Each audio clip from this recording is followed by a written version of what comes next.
comigo aqui no estúdio, ao meu lado, o Luciano Tello, CIO do Credit Suisse, e plugados na gente usando aí a tecnologia, o Carlos Ois, sócio fundador da Capital. O Carlão, muito obrigado, um prazer ter você aqui com a gente, sabe o quanto eu admiro a casa e a história, é um grande prazer ter vocês com a gente. E o Luiz Stuberger, que dispensa apresentações, mas CIO e CEO da Verde Asset Management. Luiz, mais uma vez ter você aqui com a gente é um imenso prazer. Muito obrigado pelo carinho que você sempre teve comigo, com a Eleven, e o respeito por estar aqui com a gente de novo. Muito bom dia, e acho que eu vou abrir primeiro para vocês darem aí um bom dia e a gente já começa o nosso papo aqui em seguida. Luiz, bom dia. Bom dia a todos, quero agradecer a Eleven por esse convite, é um prazer estar aqui com vocês. Oi Carlos, tudo bem? Prazer fazer esse painel com você. Então, estamos aí num período de fortes emoções, né? Difícil racionalizar tudo isso, mas vamos tentar falar. Eu até demorei, porque hoje a discussão estava animada na mesa. Boa. Telo, acho que a gente tem uma pauta extensa aqui que, se o tempo fosse 3 vezes o tempo que a gente tem, dava um bom caminho para ir aproveitando. Dá para preencher. A gente tem bastante coisa de fato e 60 minutos para discutir. Então, eu queria abrir, passando já para os dois gestores, né? Acho que a primeira pergunta, até estava quente a mesa hoje de operações, como o Carlos comentou, mas muito mais no Brasil, né? Então, para deixar a coisa assentar um pouquinho, vou começar de fora para dentro. Então, falar um pouquinho como é que vocês estão vendo o cenário externo, a visão de crescimento econômico nos Estados Unidos, que desacelerou um pouco, a visão para Treasury, eu sei que vocês dois têm posição, pelo menos tinham posições em Treasury no mercado internacional. Então, queria ouvir um pouco dos dois gestores, a visão do contexto global, como é que vocês estão vendo primeiro, depois a gente entra na parte mais quente de Brasil. Por favor, Carlos.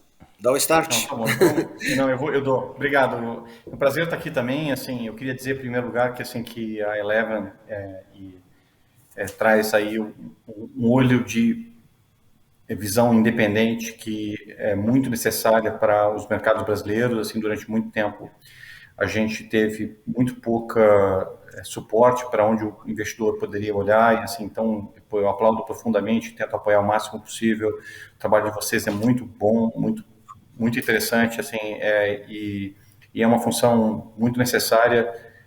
Enfim, o trabalho todo é espetacular, tá? E o Luiz não precisa falar, é uma honra estar aqui com o Luiz. Então, deixa eu começar aqui, pulando a introdução, começar aqui falando um pouco do que a gente está achando. Bom, olhando os números, dá uma vontade maluca de tomar juros, né? Hoje a discussão ela é se você vai ter um ganho de produtividade significativo com o Covid.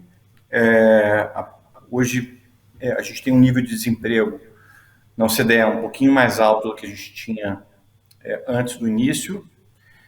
Tem também algum emprego para recuperar ainda, você tem alguma reabertura no setor de serviços para acontecer, então você não sabe direito onde você está em termos de desemprego para o final do ano, que é o que a gente tenta resumir essa discussão aqui na Capital, olhando para qual o desemprego no final do ano, né? E eu tenho repetido isso em várias conversas, assim, que é a maneira com que a gente faz para não se perder na discussão do payroll dessa semana, dos dados de emprego no mundo inteiro, etc. Então, qual o desemprego do final do ano? E o último dado nos Estados Unidos foi bem ruim nesse sentido, não pelo payroll que foi fraco, mas pela participação que foi bem baixa, né, indicando que talvez as pessoas voltem um pouco mais para o mercado de trabalho. Mas a gente está nessa discussão, eu tenho um viés meio positivo para isso daí. Assim, acho que de fato teve um ganho de produtividade bem grande. Se você olhar em termos de pessoas empregadas, você vai ver que, assim, que de fato a gente hoje está no nível de PIB global bem acima, usando bem menos gente. Então eu tenho um cenário central onde você vai aproveitar esse ganho de hiato e que esse ganho de hiato não vai ser perdido por uma queda da participação, tá? Então essa é a nossa visão. Essa variação de participação foi menor em países que fizeram políticas de apoio ao trabalho, teve uma destruição de oferta também que foi menor, em outras palavras, assim, nos Estados Unidos, onde você teve mais auxílio direto, as pessoas pediram demissão. Em outros lugares onde o auxílio veio através das empresas, você teve menos demissão e menos destruição de oferta. Então é um pouco mais fácil navegar o que está acontecendo nos lugares onde não teve destruição de oferta. Por outro lado, assim, no final, a gente está tendo, finalmente hoje teve um dado bem interessante de CPI, finalmente, né, assim, falou assim, mas era óbvio que o CPI ia voltar. Era óbvio, mas não estava voltando, né. Então, assim, e as inflações super curtas. Então, dá uma vontade maluca de tomar, porque a discussão é se você está no final do ciclo ou não, e as taxas estão muito baixas. Então, dá uma vontade muito grande, né, porque você pensando que se você tiver, mesmo que você esteja perto de onde estava, mesmo que seja esse cenário otimista que eu estou falando, assim, no final a gente está falando de estar no final do ciclo. Em cima de uma inércia inflacionária, de uma inflação passada muito forte. Então, assim, tem uma vontade bem grande aí, assim, a gente está tomado em vários emergentes, está bem moderado na parte de US no momento, basicamente porque está tendo uma desaceleração cíclica pequena provocada por China e, na minha experiência, eu já tentei várias vezes peitar essas desacelerações cíclicas pequenas que estão acontecendo, nunca, na minha opinião, valeu o risco-retorno. Então, assim, a duras penas, eu aprendi a respeitar um pouco mais. Então, eu estou bem pouco tomado na parte de desenvolvidos, embora a minha posição seja nessa direção, até porque eu acho que é um pouco de hedge. Enfim, e essa visão, uma visão benigna, com algumas dúvidas. Taticamente, eu não estou muito posicionado nem em bolsa lá fora, nem em juros, em função dessa desaceleração cíclica. Então, a gente está no meio de uma discussão de inflação e final de ciclo com desaceleração. Então, acho que esse game está um pouquinho desequilibrado para o curto prazo.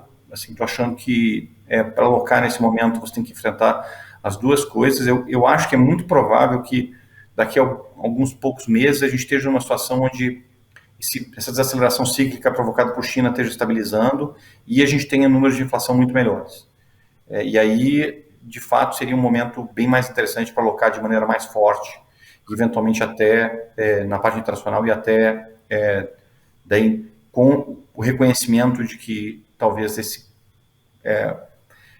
surto inflacionário seja um pouco mais curto, até tomar, assim, e uma confiança de que o próximo pernada de global é para cima, né, em termos de manufatura, com essa confiança, daí eu acho que talvez seja para fazer uma posição maior e daí, de fato, ir para uma aposta de final de ciclo, na parte de juros, né, mesmo que esse final de ciclo seja de 1, 2, 3 anos. Tá? Enfim, eu acho assim que, eu já falei muito, né, assim, eu preferia ir depois, né, porque eu já podia construir em cima do que o Luiz falou, né, mas são os ônus de ir primeiro, né, então, assim, vou parar por aqui. Só um comentário, essa questão, né, o Carlão falou, eu já tentei peitar muitas vezes, né, alguns movimentos, fora que toda vez que a gente escuta o Luiz é sempre uma carga de ensinamento muito grande, mas um dia ele me disse uma frase e eu nunca mais esqueci dela, e toda vez que alguém fala e eventualmente cita uma outra fonte, eu digo que para mim essa frase veio do Luiz, e ele disse o seguinte, né, que contando uma história de um determinado ciclo, ele falou que estar certo na hora errada em alocação de recursos é a mesma coisa que estar errado. Então, em momento de complexidade internacional, isso fica mais latente ainda, né, Luiz? Sim, então, vamos lá. Sim, eu vou tentar dar uma visão complementar do Carlos, quer dizer, eu concordo com o que ele falou, com basicamente tudo, né? Eu acho assim, olha, a gente sabe, né, que economia não é uma ciência exata, como engenharia.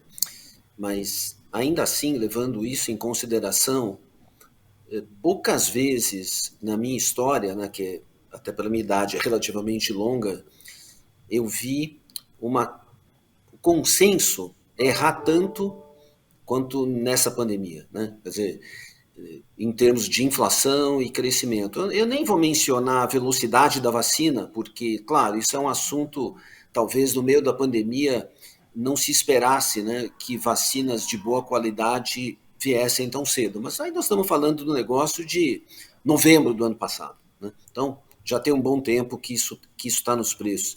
Agora, o que tem sido o grande erro conceitual de economistas e banqueiros centrais.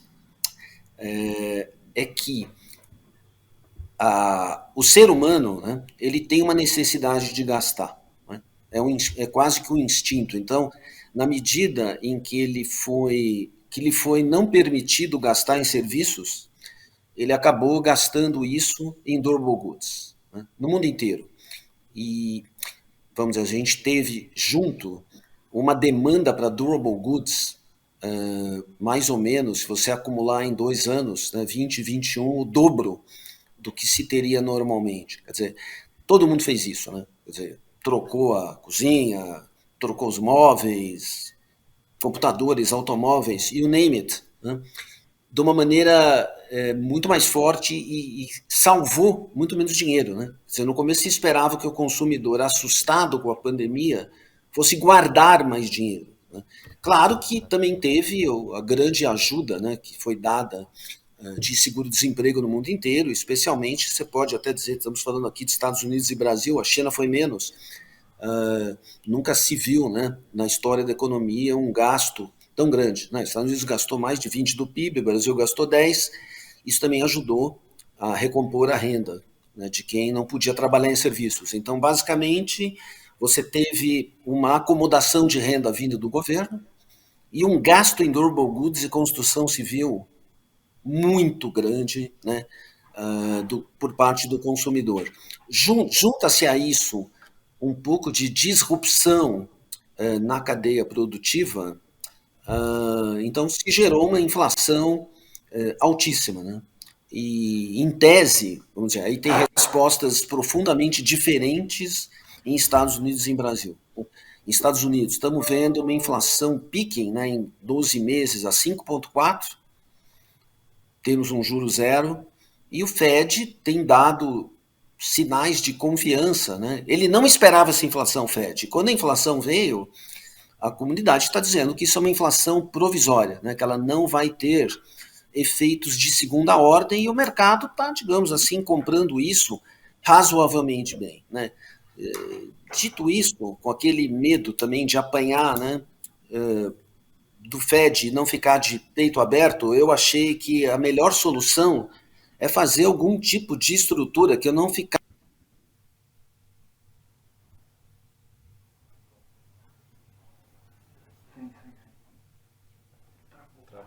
Acho que o Luiz travou.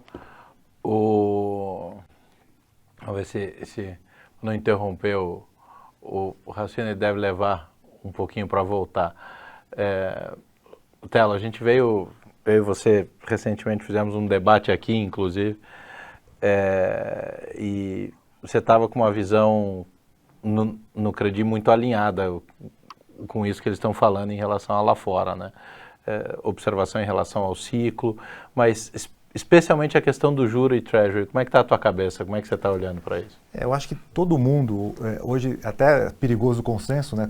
Quem é gestor sabe disso, mas boa parte dos gestores tem se posicionado nessa visão tomada em juros lá fora, né? Acho que até essa discussão que o Carlos trouxe, né?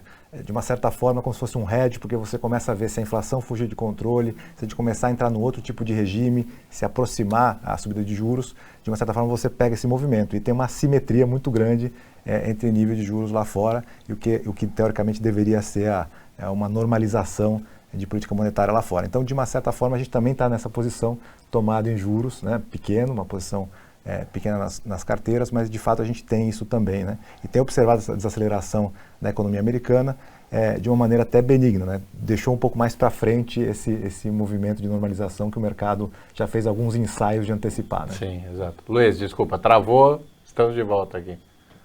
Tá bom. Eu não sei se vocês conseguiram ouvir o que eu falei. Você tinha falado com a preocupação com o Fed para não ficar de peito aberto lá fora, que você tinha feito uma estrutura específica, daí cortou. Isso. Não, mas foi isso que eu tinha a dizer. Quer dizer, melhor do que fazer market timing disso, né? Como disse o Carlos, é duríssimo, né? Então, eu normalmente nesses casos prefiro fazer alguma estrutura, um bull spread funded como a put. Já fiz isso muito na minha vida, que eu prefiro ficar assim do que ficar sofrendo com cada dado que sai. Era isso. e muitas vezes os dados hoje, olhados isoladamente, eles têm a gente tem uma facilidade de fazer um misreading aí importante, né? Porque existe essa discussão sobre, né, quando a gente fala como uma derivada dessa explosão de consumo, aí, todos os choques que aconteceram, oferta e demanda, uma das discussões importantes é a transitoriedade da inflação, né? Acho que a gente passou por essa discussão aqui dentro, a gente ainda vai vir para o Brasil, mas lá fora, o dado da Alemanha dessa semana é o maior dado, acho que de toda a série histórica para o mês. Então, como que vocês estão vendo o componente inflacionário? Qual é a carga de transitoriedade que tem nisso lá fora e onde isso deve acomodar? Eu vou responder primeiro do que a gente não sabe, tá? Assim, isso é um pouco do que o Luiz falou, porque, enfim, a gente tem aí um mercado de trabalho relativamente apertado, que não é igual, assim, setores estão com demanda altíssima, tem setores que estão fechados em parte, você tem uma pressão fiscal que, obviamente, aumenta a renda, diminui a velocidade de volta das pessoas, diminui a pressão. Então, e a gente tenta, na capital, se orientar por coisas mais, assim,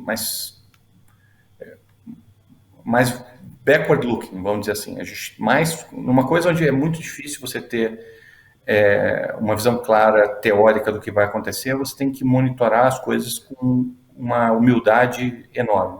Então, duas coisas a gente está monitorando. A gente está monitorando o nível de ociosidade, a gente está monitorando os salários ajustados por qualidade de trabalho. Tá? Nenhum dos dois parece que vai gerar uma inflação muito significativa à frente no curto prazo. Até porque, se gerasse, era game over para o ciclo e você deveria estar zerado, tá? Então, assim, e a gente tem posições construtivas na capital, vou até entrar no mérito delas depois, assim, no final, assim, eu acho que está até muito mais otimista no total da carteira do que o meu discurso está por preço, tá? Porque tem ativos que a gente acha que está num preço excepcional. Então, assim, por preço a gente toma um pouco mais de risco até em relação ao nosso cenário. Mas, assim, nenhuma das duas coisas, elas indicam que você tem uma pressão inflacionária absurda. Eu acho, tanto nível, a gente pode estar errado na parte do nível, essa é a minha principal preocupação, a gente pode estar errado na parte do custo de mão de obra, à medida que os dados evoluem, a gente vai mudando de opinião gradualmente, não tem problema nenhum mudar de opinião, mas nenhum dos dois, na minha opinião, está dizendo que, assim, que vai explodir. Agora, assim, é final de ciclo, gente, assim, no final, e o juro é muito, muito, muito baixo. Então, assim, essa assimetria é que faz com que você tenha uma visão de tomar. O preço, nesse sentido, está um pouco para o outro lado, e é por isso que a gente tem essa tendência a olhar para esse lado, tal, assim, olhando para os riscos, parece uma boa tomar. E, assim, a única coisa que me deixa um pouco mais receoso é que, historicamente, você tomar em momentos de desaceleração de produção industrial global é ruim. Eu estou desanimado com a produção industrial global? Não estou. Tem esse boom agora, que teve esse boom agora de bens duráveis, enfim, pode ser revertido à medida que o serviço abre, pode ser que não, à medida que você tenha mais gente tendo renda de trabalho, talvez não reverta, não sei. Mas o fato é que os estoques estão muito, muito, muito baixos, né? Muito baixos. Então, isso dá uma proteção bem grande para você achar que o mundo não vai emburacar. Eu não acho que o mundo vai emburacar.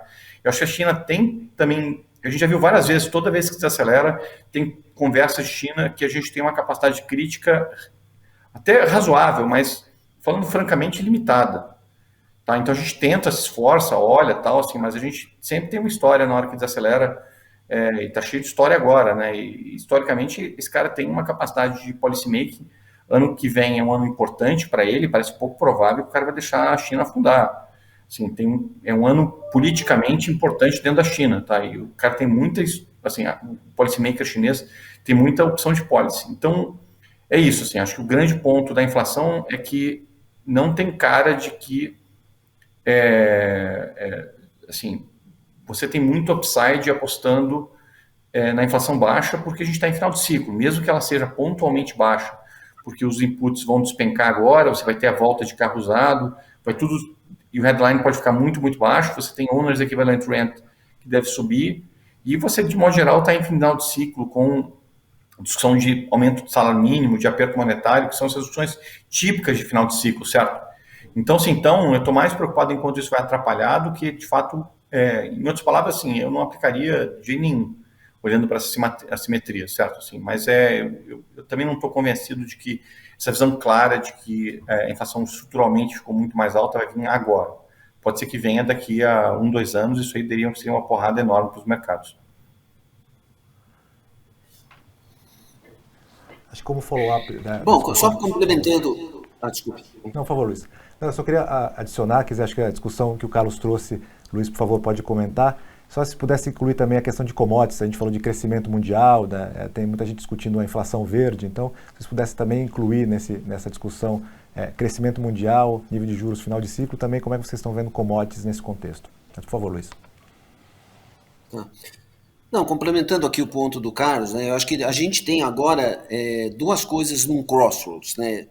A primeira, que é uma coisa que nós brasileiros não ligamos muito, porque a gente vive num país tropical, nosso inverno não é tão rígido, né, não é tão difícil, que é, vamos dizer, o Labor Day, né, que foi semana passada, como uma mudança, né, um ponto de mudança de behavior. Quer dizer, simultaneamente ao Labor Day, ou seja, acabou o verão, começa o outono, leva as pessoas a trabalharem, né, as pessoas ficaram recebendo desemprego nos Estados Unidos, aí por seguro-desemprego por mais de um ano, né, um ano e meio quase. Agora os programas terminaram e acabou o verão, né? Então, em tese, isso deveria trazer para o mercado americano 5, 6 milhões de pessoas para o mercado de trabalho, né, que não estão trabalhando por diversas razões, né? A primeira, mencionei o verão, a segunda, o seguro-desemprego, mas existem outras, né, como mães solteiras que têm dificuldade com child care, porque as crianças não estavam na escola, medo residual da pandemia, aposentadorias antecipadas em função da pandemia. Quer dizer, a verdade é que a gente tem lá nos Estados Unidos 9, 10 milhões de vagas em aberto, all-time high não preenchidas, né? E ao mesmo tempo você tem 6, 7 milhões de desempregados que não vão buscar esse emprego. Então esse é um mistério cuja solução a gente vai ver acontecer nos próximos 3, 6 meses.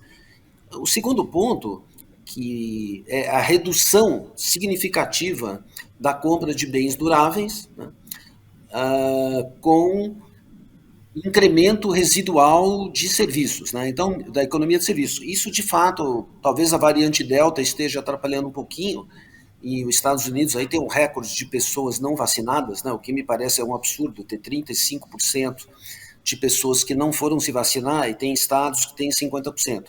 Mas, dito isso, esse crossroads, né, esse mistério começa a ser resolvido agora. Agora, dito isso, para os mercados, né, a gente tem eu não estou pessimista, quer dizer, os ativos andaram muito, mas o custo, né, da dívida, o custo, vamos dizer assim, o grande problema aí do Fed de dizer que juro baixo ajuda os pobres, né, arrumar emprego, é meio discutível, porque também faz o preço das commodities e faz o preço do real estate subirem, né, porque, vamos dizer, hoje quem é que quer ficar aplicado numa TIP americana com juro negativo de 1,10 por 10 anos, né? Ou na Europa por 1,5, 1,70. Isso em algum momento eu suspeito que essa hora da verdade vai chegar. Esse é o grande risco dos mercados, mas não acho que é um risco para agora.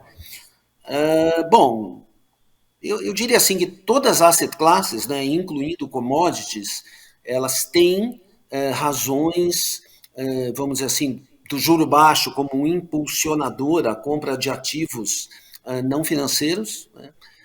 Mas, ao mesmo tempo, tem razões fundamentalistas, afinal, né, com a demanda industrial subindo muito acima do que da sua linha de crescimento de longo prazo, naturalmente isso despertou também uma demanda muito maior de commodities, e eu tenho a impressão que isso também, eu tenho um view positivo, né? Vamos dizer, não acho que commodities vão desabar, mas essa alta da maneira que foi, né, ela deve fade um tanto. né? Então, assim, não tenho uma grande aposta em commodities, né? Não temos posições muito significativas nessa classe de ativo, mas a gente imagina que essa alta muito grande tem que fade um pouco, nada desastroso, mas em linha, né, com a diminuição de consumo de bens para migrar para consumo de serviços. Deixa eu dividir com vocês aqui, antes da gente fazer um shift, falar um pouco especificamente sobre o Brasil, eu vou dividir com vocês um ponto de inquietude, essa é minha. Aqui eu vou aproveitar 3 terapeutas aqui e fazer quase um trabalho de psicanálise aqui. Quando eu olho para a volatilidade dos mercados, né? Vamos usar o VIX lá, de nova implícita. Quando a gente olha para a enxurrada de liquidez que veio aos mercados, já desde os QIs, mas essencialmente ao longo dos últimos 2 anos, em tese, seria disfuncional imaginar que essa volatilidade tão baixa dos mercados pudesse ser mantida estruturalmente para mais tempo, porque quando historicamente a gente tinha movimentos de ruptura ou de grandes correções no mercado que faziam com que a volatilidade subisse, hoje a liquidez é tão grande que a simples rotação desse dinheiro deveria estruturalmente mover um pouco o nível, né, a estrutural da volatilidade. Ao longo do ano passado, eu repeti algumas vezes que, dado essa combinação dos fatores de liquidez para onde o mercado estava, estruturalmente o VIX deveria ser mais perto de 20 e não estar mais perto de 20, e de repente a coisa foi seguindo, ele veio para o 16 de novo, deitou ali, obviamente tem um ponto ou outro em que ele distorce, mas eu queria muito a opinião de vocês, porque assim, na minha visão, um dos pontos de atenção muito grande é a volatilidade, de novo, essa é uma opinião minha, disfuncional para o tamanho da liquidez e para o estágio do ciclo dos mercados. Vou começar te provocando, não. Eu acho que o tamanho da liquidez é tão brutal, né, que é um pouco o que o Luiz Stuberger comentou, né, quer dizer, todas as classes de ativo têm uma correlação de fundo, então commodities, ações, tudo mais que você olhasse, de fato, subiu e ficou realmente em alta, e se você olhar o S&P, então, acompanhando o earnings, melhores 18 meses da história, né, desde que teve a pandemia. Então, se você olhar qualquer ativo que você for observar, ele vai ter, de fato, um vento a favor, que é o tamanho da liquidez. E se alguma coisa, isso foi postergado, né? Porque você vê esse tapering no final do ano, muito medido, muito controlado, a atividade econômica nos Estados Unidos um pouquinho mais lenta a recuperação do que se imaginava, talvez há 1 mês, 2 meses atrás. Então, eu acho que não parece que esse deslocamento de uma classe de ativo para outra seja tão brusco na nossa visão. Acho que a liquidez é tão grande que todas as classes de ativo têm uma correlação com isso. Por isso está todo mundo preocupado com o nível de juros lá fora, né? Porque quando realmente começar a normalizar, aí tem um risco grande. Mas todo mundo tem jogado isso para um pouquinho mais à frente, e o FED tem feito um bom trabalho em comunicar isso de uma maneira leve por enquanto. Não sei o que os gestores acham, mas parece que ainda tem algum tempo aí para ficar nesse nível. Não sei como eles têm visto isso.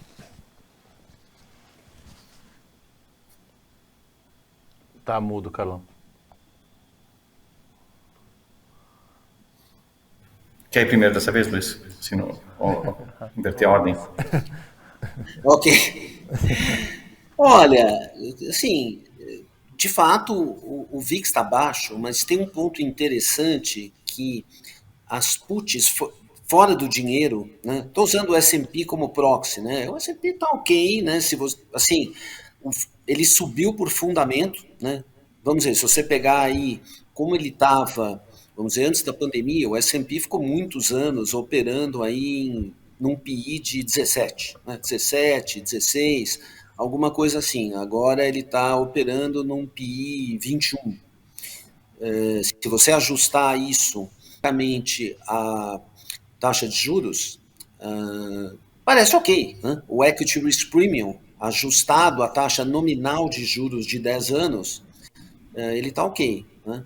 O que teve mesmo é uma super desde o início da pandemia, uma expansão de earnings, né, na economia americana, principalmente das FANGs, né, muito grande, mas na verdade, né, a noção de risco, quer dizer, o preço de uma put de tipo 20%, 15%, mesmo 10%, está razoavelmente acima da média histórica, né? Então, embora o VIX esteja baixo, o mercado está pagando, né, um prêmio maior de proteção do que usualmente ele paga. Tá? Então, isso, em tese, vamos dizer, contradiz, né, a tese de que o mercado não enxerga risco. Né? Acho que era isso que eu tinha a dizer. Uma coisa que eu queria colocar é que a, a gente tem visto fundos passivos no mercado operando de maneira cada vez mais significativa. Então, a figura, né, de Luiz, de gestores que mais prazo e tentam fazer assim, alocações ou posições olhando para o cenário de maneira discreta, discricionária, ele está diminuindo em termos de market share. Durante muitos e muitos anos, o mercado de gestão ativa ele perdeu share para o mercado de gestão passiva. E você tem nessa parte de gestão passiva, desde ETFs, mas também assim na parte sistemática, é uma gestão ativa, mas uma gestão semi-ativa, vamos dizer assim. Então, o que a gente viu, por exemplo, com a explosão de volatilidade durante o Covid, assim, que a volatilidade explodiu, você tinha movimentos inacreditáveis e não razoáveis, assim, no mesmo dia. Eu acho que você viu um salto de volatilidade tão violento que, na minha opinião, nem o Covid justificava. Então, eu acho que essas discussões de volatilidade e liquidez, elas são muito frágeis. E acho que a liquidez, ela corrente na redução de vol, mas eu diria que ele não é dominante, tá? Assim, eu olharia muito para a estrutura do mercado, para a estrutura de tomador de riscos, e eu diria que essa estrutura hoje, ela provavelmente leva a regimes de volatilidade discretos, ou seja, você sai de um regime para o outro regime numa velocidade relativamente grande, principalmente em função dos gestores passivos e dos semiativos. A parte prática do que eu falei, assim, está assim, deixa eu falar assim, a parte prática é que esses plays de vol, eu acho, principalmente para vender vol, eles têm que ser feitos com uma proteção razoável, eles são, eu faço, tá, mas eles são, você tem que fazer com os olhos bem abertos. Eu não confio muito na liquidez como colchão para esse movimento de vol, assim, esse cenário que você pintou, que assim que os próprios mercados eles fazem essa rotação e reduzem a liquidez do mercado. Eu acho que isso aí em um tipo de regime. Se você muda o regime, tem uma não linearidade que faz com que isso mude radicalmente. E assim, eu não vou esquecer o que eu vi há um ano e pouco atrás, assim, que era uma volatilidade sinceramente inexplicável no intraday, assim, até para o que estava acontecendo. Acho que o meu ponto, só para fechar esse tópico, acho que está alinhado com o que você colocou, que é assimétrico, analogamente ao que é o Treasury, o lado da vol, né? Ou seja, para ela vir para baixo, para vender vol a essa altura do campeonato, tem que estar muito equilibrado e atento. Acho que esse é exatamente o ponto, era a assimetria na volatilidade. A gente pode passar então para a parte Brasil, que eu acho que muita gente quer ouvir a opinião de vocês. Então, para a gente seguir um pouco na mesma ordem, vamos começar então com a discussão de juros, que eu acho que é a discussão que está bastante importante no mercado hoje. Queria a opinião de vocês dois. Há prêmio suficiente na curva? Não há? A comunicação do Banco Central de hoje foi um pouco na direção do mesmo ritmo de altas, que o mercado estava pedindo um pouco mais rápido, essa normalização. Então, queria ouvir um pouco a opinião de vocês sobre o mercado de juros no Brasil, que tem se mexido bastante recentemente, né? Então, por favor, Luiz, quiser começar dessa vez? Tá. Bom, eu assim, quero, se for possível, né, dar um contrarian view de Brasil, né, do que o que está se discutindo atualmente. Né?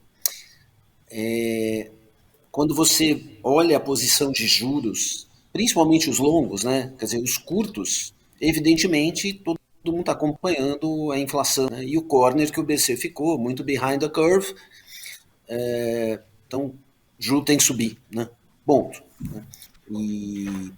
Mas assim, eu não tenho um view muito pessimista do juro de longo prazo no Brasil. Quer dizer, o Brasil passou assim por uma situação, sim, vamos supor que a gente voltasse aí para o dia 29 de julho, né? Por que eu estou falando no dia 29 de julho? Foi o dia que saiu o assunto dos precatórios, né? Quer dizer, que o mercado descobriu que apareceu 40 bi a mais, né? E aí isso começou um inferno astral, né? Digamos assim, de como é que resolve-se essa questão.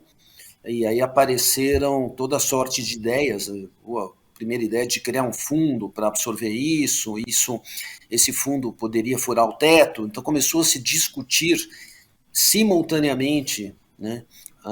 Aí também entrou a parte do presidente da República, como resolver os precatórios, né?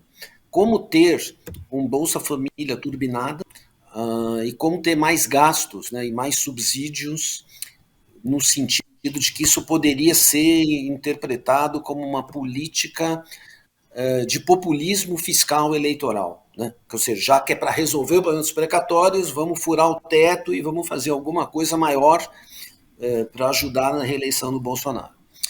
E, evidentemente, isso escalou, né, de uma maneira muito grande, porque uma discussão de quebra de teto é uma discussão que a gente imaginaria, vamos dizer, com uma certa binariedade, né? Depois podemos falar um pouco de binariedade ou não em eleições, né? Não quero falar disso agora, mas antecipou uma discussão que provavelmente você teria, bom, qual vai ser a política populista, né, que o PT poderá ter, ou a política desenvolvimentista que o PT podia ter, ele tem dito que é para acabar com o teto. Então, a gente, é como se nós estivéssemos dizendo este governo, não, eu não vou esperar o PT ser populista, eu mesmo vou ser populista. Né? Então você jogou essa discussão para um ano antes, o que é muito ruim, né? Porque isso, de uma certa forma, para o país. Não se bastasse também uma discussão financeira a respeito da solução para os precatórios, que gerou muita volatilidade, tivemos também, não preciso comentar aí, a escalada de tensões em relação com o judiciário, né, do presidente da República, o que gerou também uma forte clima de aversão aos ativos brasileiros. Então, dito isso, o nosso juro de longo prazo subiu, mas na verdade ele subiu muito pouco. Por incrível que pareça, se você pegar 5B Plus, né, como uma proxy no dia 29 de julho, e hoje ele está caindo apenas 2%. Né? Ou dizer, seria uma proxy da B55, mas tem o índice, né? É mais fácil olhar ele, 2%. No ano está caindo 4%. Né? Não sei se 4 ou 5, não tem o último número. Então não é assim. Agora, o que aconteceu é que toda a curva curta subiu muito e a inclinação caiu. Né? E a inclinação, digamos, porém, na discussão de populismo fiscal, os prés subiram muito, né? E os break-even inflations subiram desde o dia 29 de julho, eu não tenho o número exato aqui, mas subiu alguma coisa como perto de 1% ao ano. Né? Então, a gente colocou de fato um risco fiscal. O resto, que é a inflação, evidentemente, já mencionamos como os governos erraram, como os bancos centrais erraram, e isso que aconteceu nos Estados Unidos, né? Infelizmente, nós somos um país emergente, e como outros emergentes, a gente não tem uma capacidade, né, como os Estados Unidos têm, de acomodar a inflação de bens. Né? Ou seja, a nossa inflação de bens e construção civil, né, que geraram um IGP de 35%, sendo que 45% em 2 anos, né, o que deve terminar 2020 e 2021, a economia fica grávida dos IGPs e aquilo que era para ser entendido como uma oscilação de preço na visão dos economistas e do Banco Central. Quer dizer, a única inflação que importa é a inflação de serviços, né? Commodities sobem, commodities caem. Preços de durable goods sobem, preços de durable goods caem quando a economia de serviços voltar. E a gente viu, né, que isso que foi uma tese central do Banco Central, na minha opinião, ano passado. Esse ano ele teve que capitular, porque a inflação está entrando no setor de serviços fortemente, os núcleos estão subindo muito. Então, por conta disso, a gente não pôde, né, ter uma política fiscal de política monetária de país desenvolvido, e agora estamos correndo atrás do prejuízo, saindo de uma base muito baixa. Agora, de novo, eu quero depois comentar um pouco mais sobre isso, né, só para não me alongar, eu paro por aqui.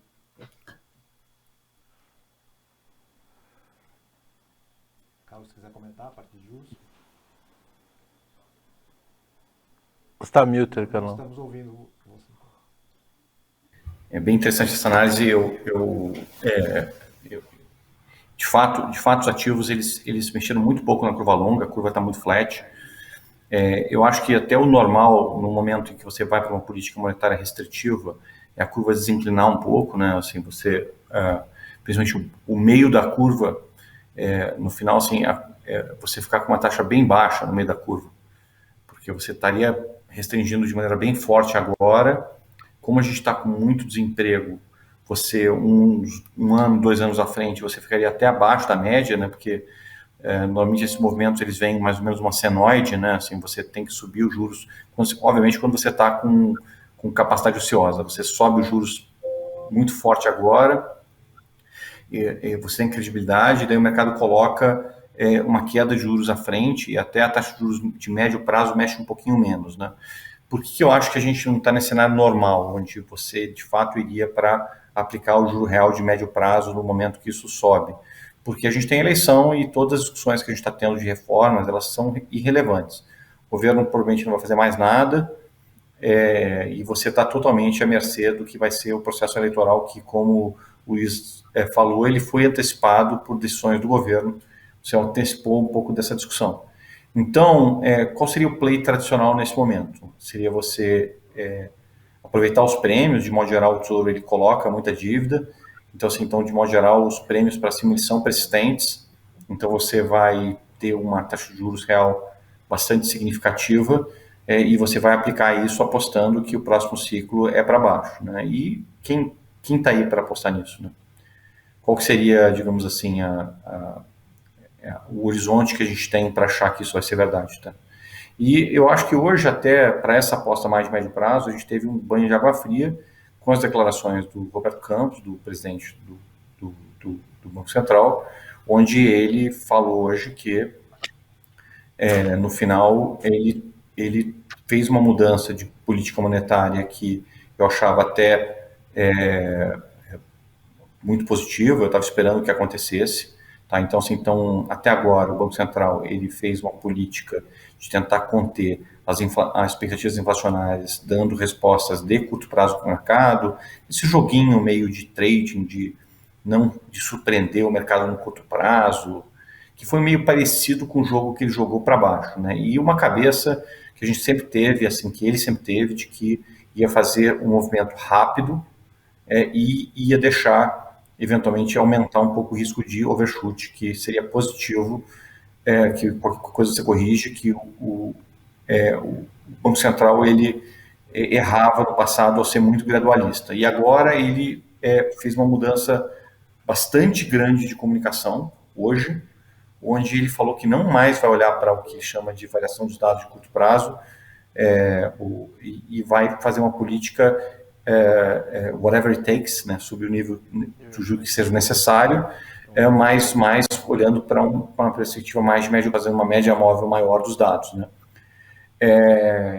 Que eu até sou simpático a essa política, tá? Não tenho absolutamente nada contra, mas a maneira que ele está fazendo parece claramente porque ele não quer, no final, assim, a ideia de que algumas pessoas tinham, e eu mesmo falei isso em algumas lives, de que eu não sabia se o Banco Central estava sendo duro e surpreendendo para cima no passo, porque ele queria fazer mais ou porque ele queria fazer menos, né? Então, ele deu a entender que ele quer errar para baixo.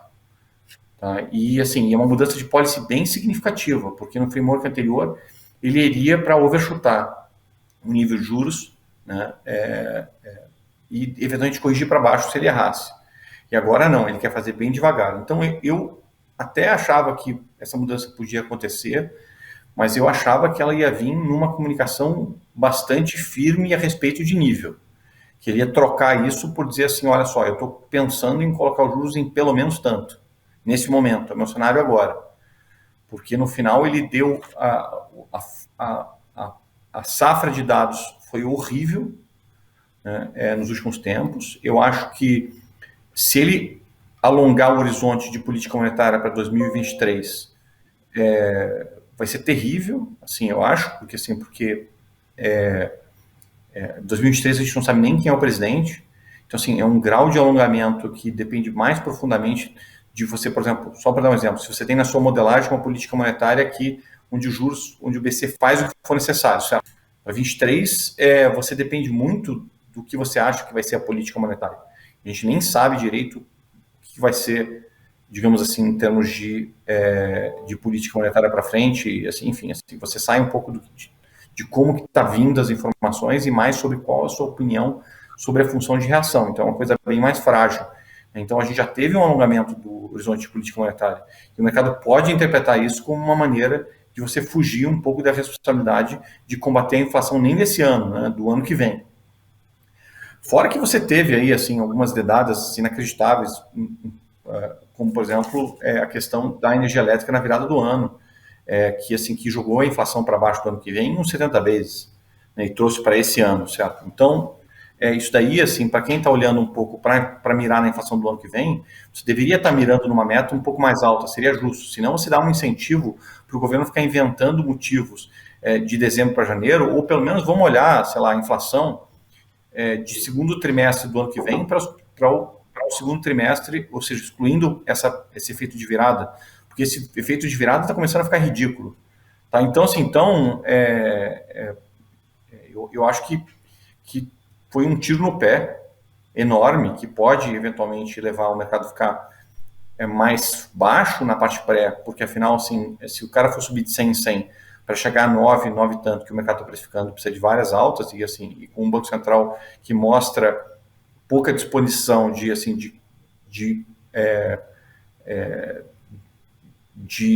colocar o juro um pouco mais rápido no nível que ele precisa estar.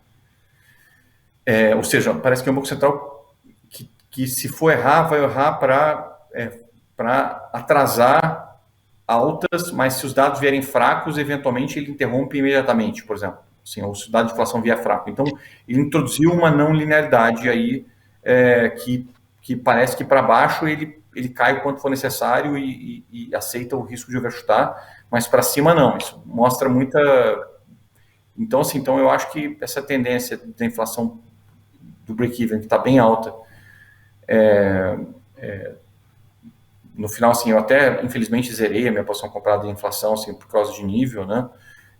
Infelizmente, já tinha zerado aí antes desse movimento, eu não estava esperando esse movimento do Banco Central, mas eu acho que é uma coisa nova que eu não digeri, obviamente eu vou esperar a reunião do cupom para tentar entender se foi um erro de comunicação nessa reunião do Roberto, assim, ou se de fato ele está querendo colocar fazer essa mudança dessa forma, né?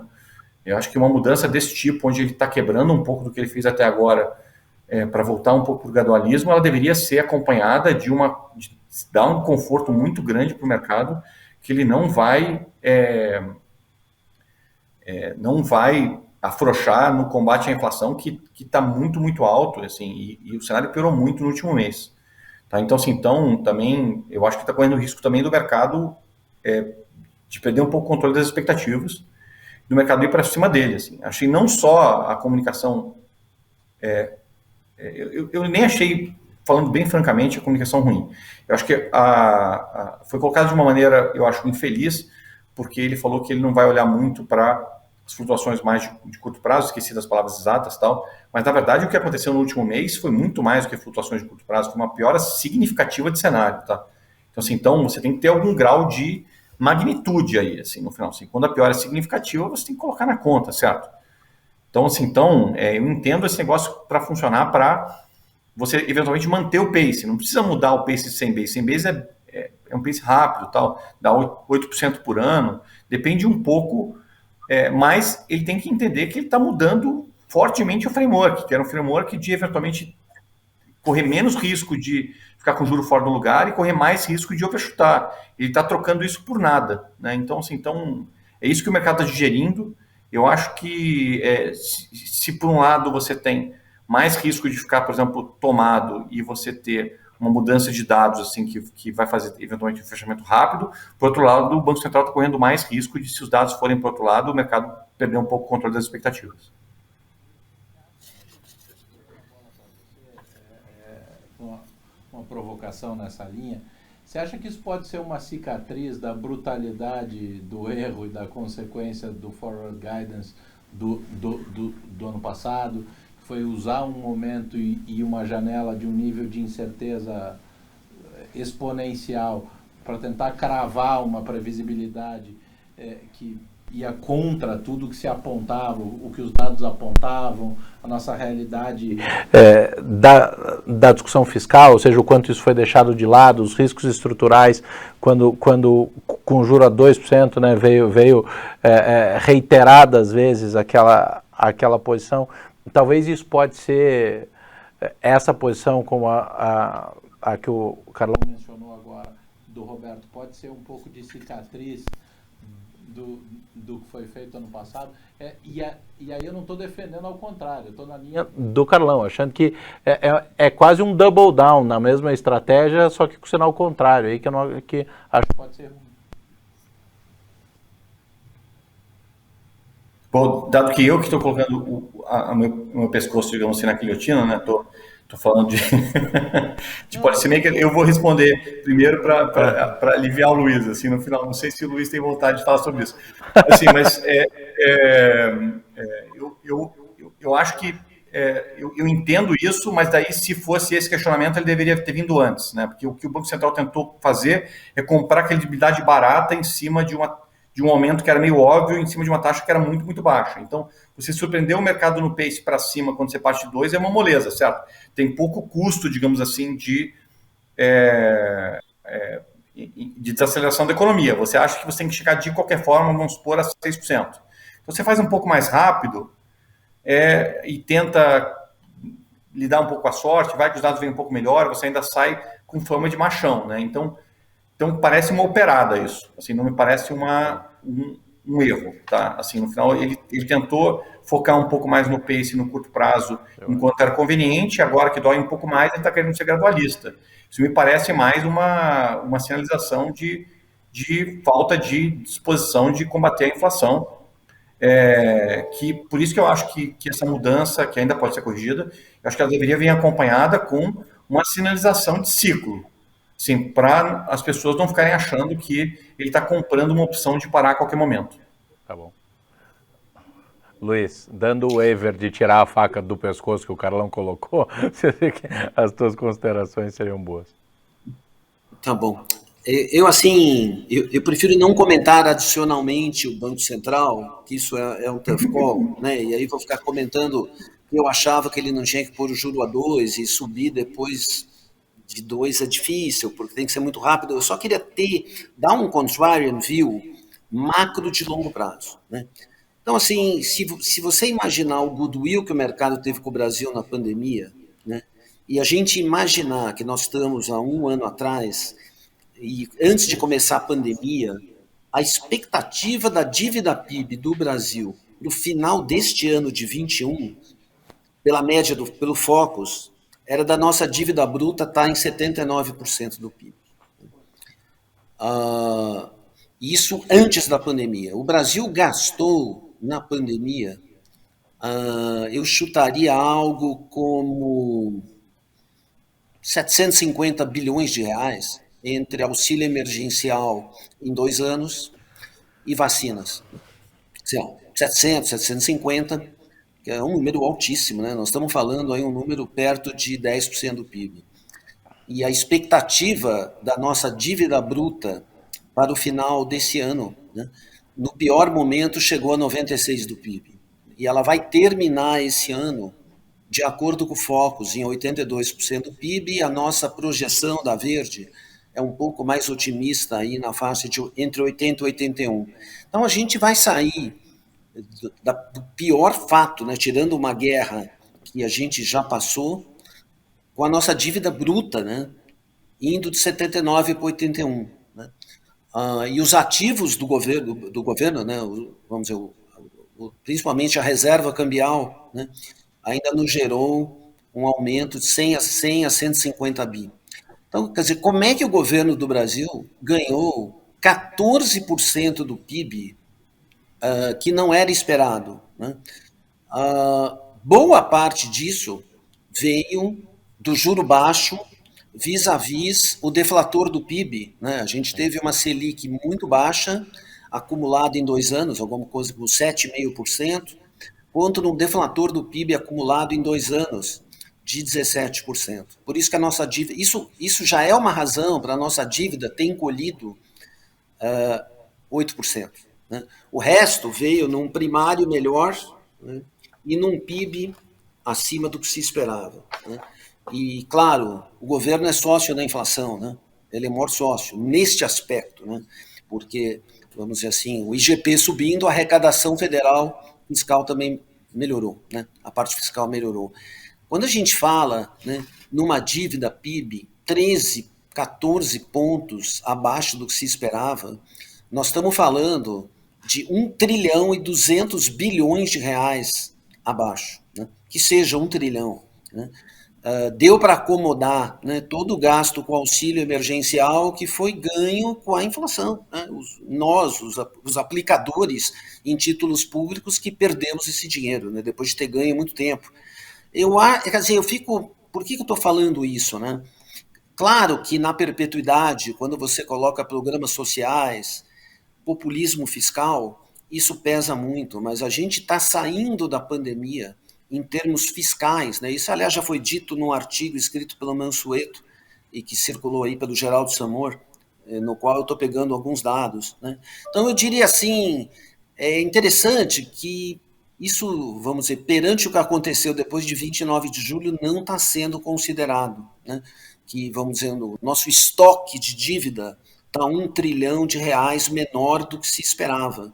E temos nossos problemas, né? Eu acho que esse problema dos precatórios é sério, né? E eu acho que o judiciário do Brasil, enfim, tem algum viés, né, muito ruim de causas que se perdem. A gente não vai ter tempo para discutir isso, né? Mas me parece assim que é importante a gente imaginar se esses 40 bi a mais que apareceu de precatórios é um one-off, né? Ou se isso vai ter todo ano, né? Ou qual o critério que o governo perde isso, e me parece que, no mínimo, eu posso dizer que ele não se defende bem. Né? Então, assim, eu sei como o nosso tempo está acabando, e eu não queria falar muito sobre isso, é uma conversa demorada e complexa, mas eu diria assim, este ponto simplesmente não está sendo levado em consideração pelos mercados. Quer dizer, o Brasil teve um goodwill dos mercados, né? Quando ele fez um programa, vamos dizer assim, de esse auxílio emergencial que acabou, a gente percebeu depois, foi bastante além, né, do que era necessário. O Brasil acabou gastando 10 pontos do PIB, o que é um número para emergentes assim, extremamente altos, né, nada que se compara ao que os desenvolvidos fizeram, mas assim, essa parte, vamos dizer, da parte da dívida está muito, muito abaixo do que se imaginava, simplesmente está sendo esquecidas pelos mercados. Eu não estou dizendo que os mercados não têm nenhuma razão, a razão eleitoral, a razão populista, né? Eu acho que não está vendo, não tá se aproveitando coisas boas, né, em favor dos nossos mercados. Mas, Ponderação Luiz, do você acha risco. que assim, mas só aqui para entender assim no final, assim, porque obviamente assim quando você fala, quando eu escuto bastante, você acha que tem uma oportunidade de compra de pé de mais longo prazo em função do, porque assim no final o prêmio de longo prazo está errado, é isso? Assim, ou pelo menos está bem precificado esse prêmio de longo prazo que tem na curva brasileira hoje? Me parece claramente que no juro longo, sim, né? Esse juro longo aí perto de 5, porque vivemos num mundo, né, e se o Fed, o ECB e o BOJ não estão errados, né, de juro negativo, e o Brasil está pagando em títulos públicos federais alguma coisa perto de 5% ao ano, mesmo levando em conta que nós, digamos assim, que o juro curto subiu muito e que a curva, como a gente mencionou, fletou um monte, né? Mas mesmo levando em conta o que a curva fleta, né, me parece, enfim, que isso está sendo desconsiderado, né, vis-à-vis a antecipação do debate eleitoral. Né? Nossa situação fiscal não é tão ruim quanto os mercados estão dizendo hoje. Né? Digamos assim, esse é o ponto que eu quis fazer. Do risco implícito no preço hoje, então o mercado precifica mais o fluxo que o estoque, né? Acho que é isso que o Luiz está colocando, exatamente aquilo que a gente vê à frente versus o que estruturalmente pode se ver para o longo prazo. Tem 2 tópicos finais aqui que eu não queria deixar passar. O primeiro, eu queria saber a cabeça dos dois em relação à Bolsa Brasileira. A gente recentemente, em um dos dias das últimas semanas, o PI do Ibovespa chegou em 8,3 e naquele fatídico dia do low durante a pandemia era 8,1. Né? É claro que tem que tirar os outliers aí, mas o Carlão falou uma coisa sobre a alocação dele, que tem muita coisa que ele acaba fazendo uma alocação um pouco mais otimista do que o discurso por uma questão de preço. A gente tem uma visão de que a Bolsa Brasileira tem muita coisa que acabou ficando distorcida, acabou ficando para trás de preço, mas eu queria muito ouvir a opinião de vocês, uma resposta rápida em benefício do tempo e para vocês não escaparem da última pergunta do Telo que ele precisa fazer para vocês. Vamos navegar no ano que vem em eleições, acho que todo mundo quer saber um pouco a opinião de vocês, como é que vocês vão posicionar portfólio já pensando no ano que vem, dado que os preços anteciparam de uma certa forma, né? Então, embora a gente não tenha muito tempo, acho que é uma pergunta que todo mundo tem interesse em ouvir. Os 2 últimos assuntos aí, vai lá, Carlão. Então, ainda bem que perguntou junto, porque eu acho que a resposta é ligada mesmo. Eu vejo que nos setores mais ligados à economia real, não só commodities, tá, mas a economia real de modo geral, você tem uma precificação de uma volta da atividade de maneira muito forte, assim, uma precificação de recessão. Eu acho que não é normal você imaginar que você vai ter uma queda do preço de commodities sem final de ciclo para baixo do nível de equilíbrio de longo prazo.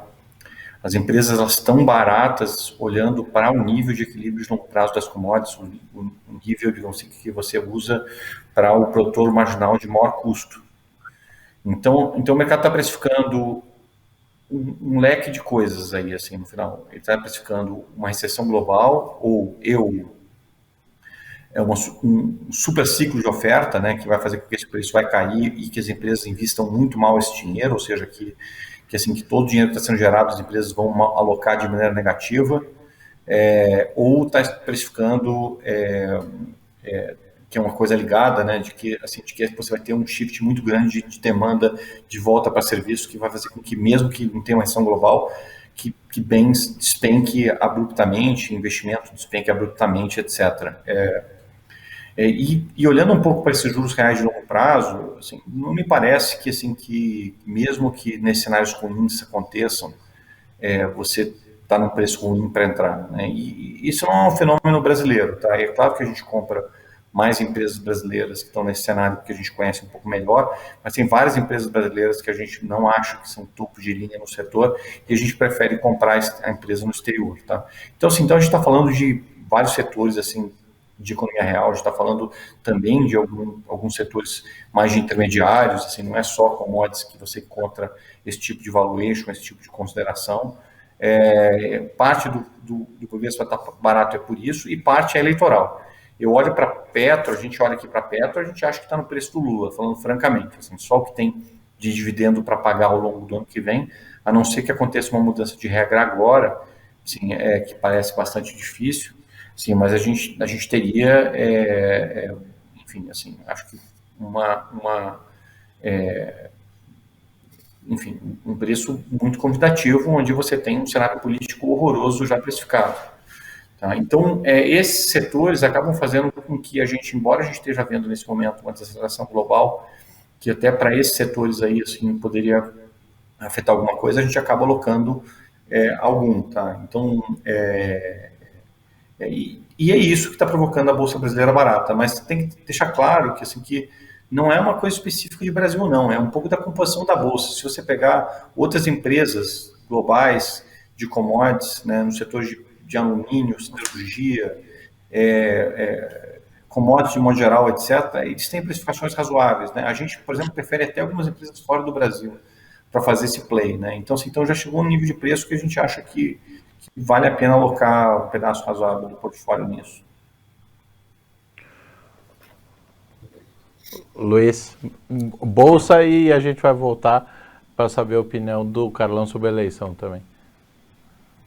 Bolsa Brasil. Bom, evidentemente, assim, eu acho que o lado, tanto de Bolsa Brasil como juros longos, né, você está fortemente influenciado pela eleição, né? A eleição chegou no preço muito antes, ainda tem um grau de uncertainty imenso, né? Quer dizer, eu consigo, hipoteticamente, imaginar um cenário que a terceira via tem mais do que 10% de chance, né? Que é o que acho que o mercado está colocando hoje, não sei, né? Acho que é muito cedo para dizer isso, né? Quer dizer, a gente tem um presidente que, em vez de surfar a melhoria da economia, esses dados bons que eu mencionei na última fala do Brasil, a Covid, né? A gente sendo um péssimo emergente em termos de Covid, para virando, né, um dos melhores emergentes em termos de Covid, com a população vacinando até adolescentes, né? O PIB foi melhor que esperava, o fiscal melhor que esperado. Em vez do presidente surfar esta melhora, né, e se beneficiar dela em si, e capturando os eleitores anti-Lula, né, que a gente tem lá, vamos supor, hipoteticamente, 24% de bolsonaristas hard, 24% de Lula hard, e você tem cerca de 40%, 50% que não decidiram ou poderiam mudar seu voto de acordo com as circunstâncias. Então, o presidente, em vez de tentar capturar esses 40%, 50% indecisos ou que poderiam mudar, ele prefere continuar causando todo dia, né? Estou falando assim, antes da conversa dele com o Temer, né? Para pregar para convertido, né? Como ele disse o seguinte, não, eu preciso desses 24% firmes e fortes, que é a minha garantia contra impeachment. Porém, uma garantia contra o impeachment não significa que ano que vem ele possa ganhar do Lula, ele ganha tempo, né? Possa ganhar do Lula nesse tipo de coisa. Então, eu acho que isso vai depender um tanto. Eu consigo até imaginar um cenário, eu não estou dizendo que é provável, né? E também não sei se ele é maior que 10%, que evidentemente o presidente ano que vem, imaginando que ele não vai ter muita chance de ganhar, né? E evidentemente sabendo dos problemas que essa política hard dele causa vis-à-vis o judiciário e os eleitores anti-Lula, que ele possa dizer, olha, eu não vou sair para presidente, né? Vou sair para deputado federal ou senador, eu mantenho a minha imunidade parlamentar. Isso é só uma provocação, né? Depois eu não quero que isso saia como a minha opinião, né? Estou aqui simplesmente exercendo um thinking, né? E aí você tem uma outra terceira via contra o Lula e a eleição muda completamente de figura, né? Eu acho que a gente está muito longe da eleição, esse é meu recado, para colocar no preço que só tem 10% de chance de uma terceira via e não, isso poderia mudar o preço dos ativos significativamente. De novo, é só uma provocação, né, dentre muitas que é muito cedo, né, para a gente estar precificando cenários muito ruins a partir do ano que vem, né, sendo que, como eu disse, o cenário de dívida de curto prazo, a gente ganhou 1 trilhão e perdeu 40 bi de precatório, né, então não me parecem grandezas equivalentes. Tá, em termos de cenário eleitoral, né, eu concordo que a gente está muito longe, eu concordo também que se você fala uma probabilidade, vôlage dessa probabilidade é gigante, ou seja, assim, o cenário, a confiança que você tem nas probabilidades que você coloca para cada cenário, elas são muito, muito baixas. Se eu fosse colocar, ou seja, assim, no final, se você tende a ter probabilidades, na minha opinião, maiores do que o mercado está estimando, tanto para Bolsonaro ganhar, quanto para um candidato terceira via, do que eu diria que uma visão de se a eleição fosse hoje. Olha, se a eleição fosse hoje, ia dar Lula, entendeu? Assim, esse é o ponto. Né? E eu acho que o mercado ele reage um pouco olhando para quais são as probabilidades que você tem, que são mais instantâneas, em cima de um programa de governo que a gente não sabe qual é, assim, qual é o Lula que ganharia, certo? A gente não sabe. Também tem outra incerteza, é o seguinte, assim, ninguém tem nenhuma noção de qual seria. Seria o programa do Haddad? Seria o programa do Lula em 2002? O programa do Haddad tinha a Assembleia Constituinte, né? Tinha um programa econômico que, assim, que era relativamente pouco amistoso, né? Então, assim, a gente não sabe direito nem quem são os candidatos. Assim, apesar de a gente saber os nomes, a gente não sabe hoje o que eles representam, né? Qual que é o programa deles. Então, eu concordo totalmente com o Luiz que é cedo demais para você tentar fazer. Eu acho que por isso você tem que ter alocações talvez um pouco menos convictas, assim, no sentido de que, não, eu acho que hoje que, olhando para o cenário hoje, vai dar esse cenário, e eu acho esse cenário bom ou ruim, etc. Eu não faria isso. Concordo com ele que a probabilidade de uma terceira via hoje é maior, simplesmente pelo tempo e pela ignorância e pela incerteza que a gente tem. Ignorância, eu quero dizer ignorância do eleitor, assim, por que o eleitor brasileiro ele vota de um jeito nas eleições estaduais, de outro jeito totalmente diferente nas eleições presidenciais? Eu não tenho ideia, assim, eu não consigo entender isso. Por que ele vota de um jeito para o Congresso, de um jeito totalmente diferente para a presidência? Eu também não sei. Tá? Então, assim, eu acho que esse recado ele é muito importante. E eu acho que um cenário que as pessoas não estão considerando para o Brasil, que eu acho bem positivo, tá? Além do que o Luiz falou, é o cenário global de você ter uma volta do investimento. Tá? As pessoas esquecem que, assim, que no final, se vier talvez esse investimento na economia real, para você está com estoques muito, muito baixos no mundo de automóveis e de outros ativos, certo?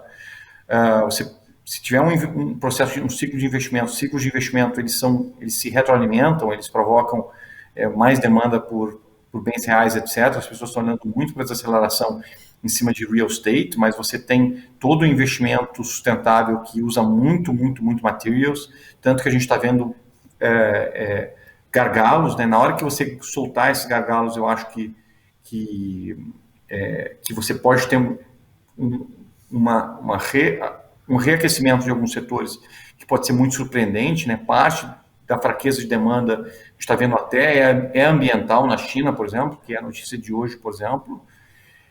E eu acho que você pode ter um mercado, o cenário que é pegar o Brasil, digamos assim, e o mercado mais de calça curta seria um cenário de reaceleração da economia real, que eu acho que seria muito surpreendente e poderia dar ganhos bem significativos para algumas posições.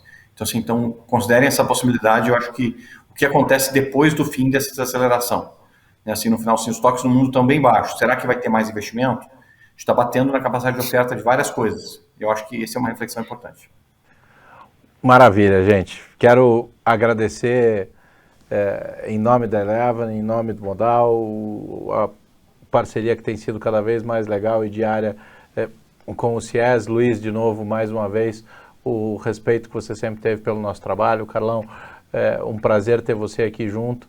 Deixo aberto para as palavras finais de vocês três, mas desde já não consigo agradecer o suficiente a presença e o respeito de vocês. Então, se quiser. Não, realmente, só agradecer. Acho que a gente teve vários tópicos aqui cobertos. O mercado está, de fato, numa fase de transição.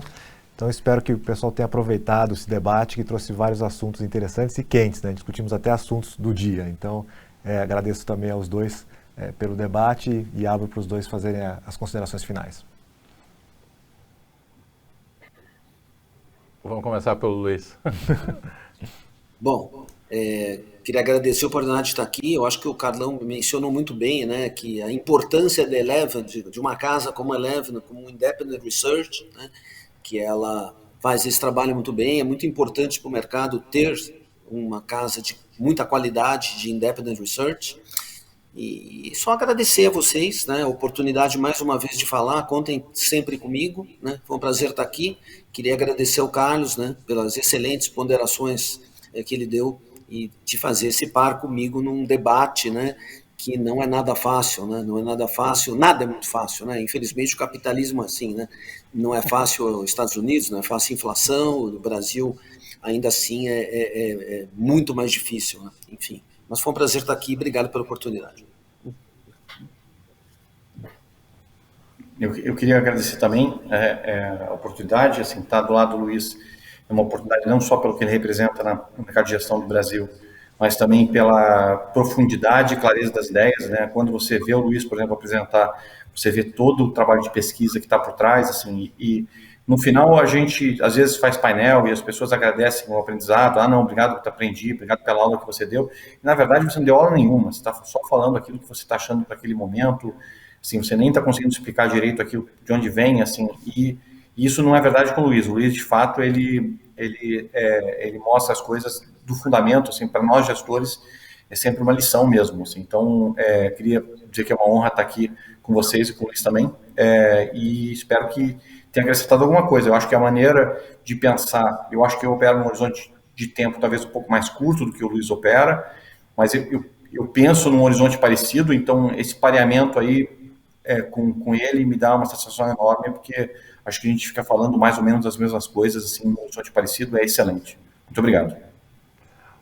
Maravilha. Agradeço a todos que estão acompanhando. Sigam acompanhando. Tem hoje, amanhã, quinta-feira. São 3 dias de muito conhecimento, de muito debate, de muita informação boa. Daqui a pouco tem um próximo painel. Obrigado a todos. Um grande abraço. O Carlão, o Luiz, Luciano, obrigado, cara. Obrigado. Há 6 anos, nascemos com um sonho: ser a fonte de conhecimento de todos os investidores do Brasil. Sejam eles grandes, médios ou pequenos.